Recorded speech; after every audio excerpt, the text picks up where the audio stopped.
Masya Allah.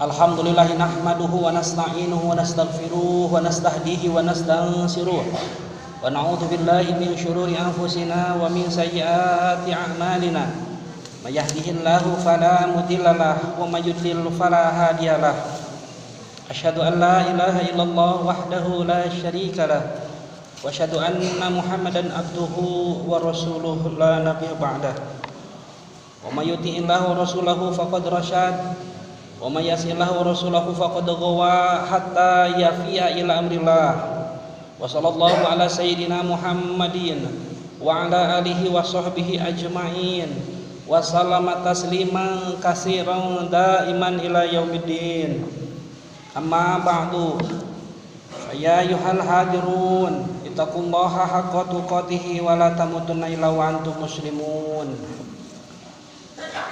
Hadirin jemaah Jumat rahimakumullah, pada kesempatan yang mulia ini saya berwasiat wabil khusus kepada diri saya sendiri dan umumnya kepada para jemaah Jumat sekalian, marilah untuk terus-menerus meningkatkan keimanan dan ketakwaan kita kepada Allah Subhanahu wa taala dengan cara melaksanakan segala perintah-perintahnya dan menjauhi segala larangan-larangannya.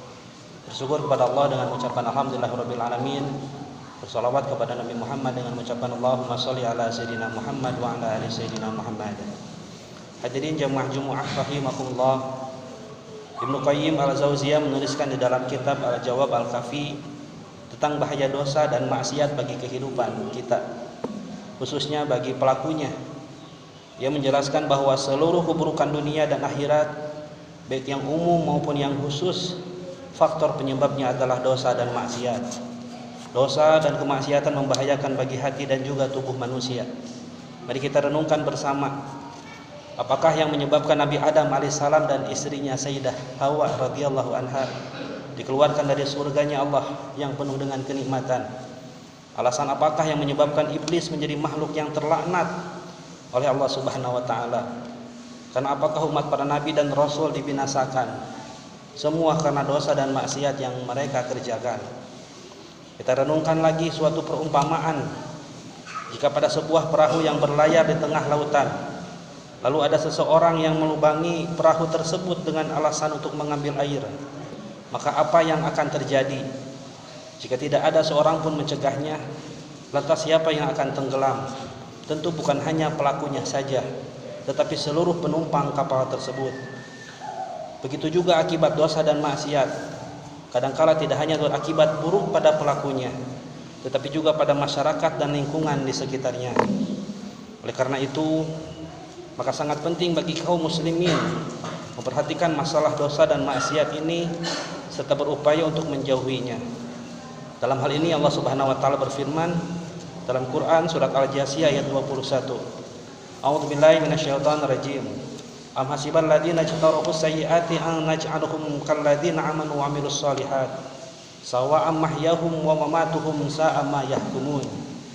Yang artinya, apakah orang-orang yang berbuat kejahatan atau orang-orang yang berbuat maksiat itu menyangka bahwa kami akan menjadikan mereka seperti orang-orang beriman dan mengerjakan amal soleh, yaitu sama antara kehidupan dan kematian mereka.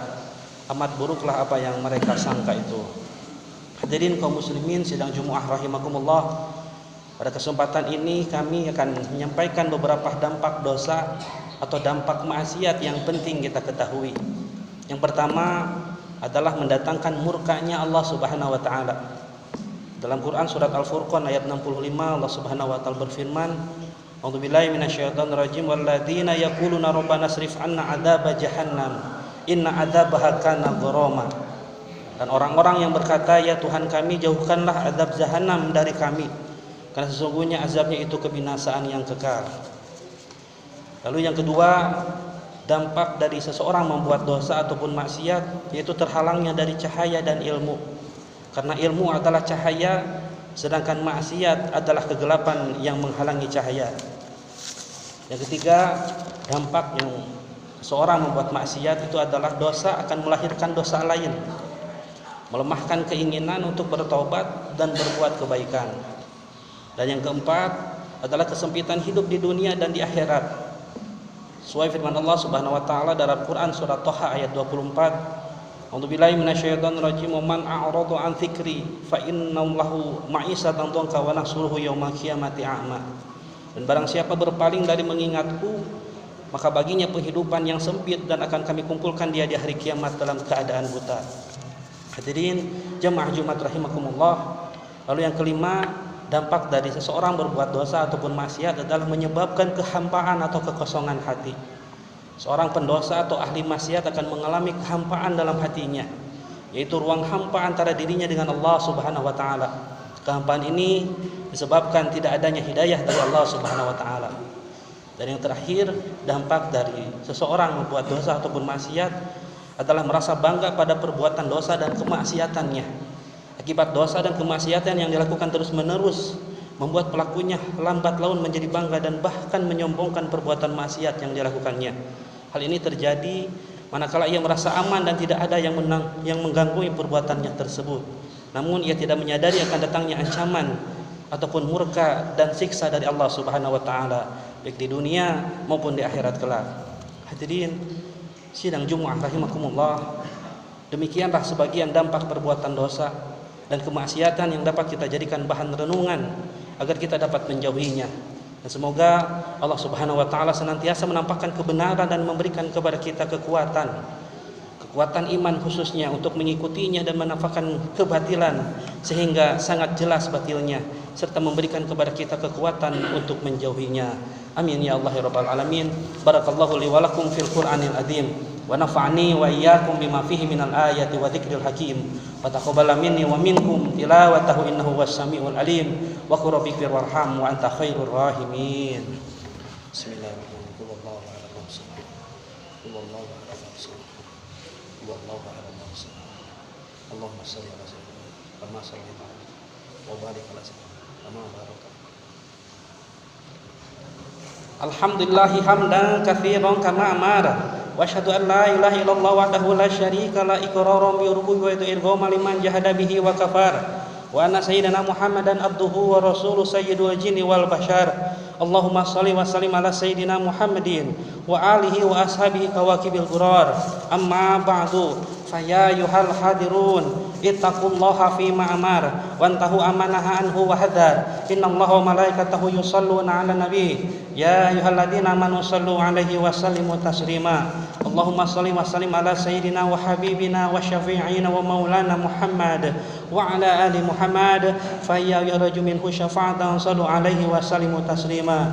Khususan Abu Bakrin wa Umar wa Utsman wa Aliya wa ala baqiyati sahabati wal qarabati wat tabi'ina lahum bi ihsanin ila yaumiddin wa alaina minhum wa ma'hum bi rahmatika ya arhamar rahimin.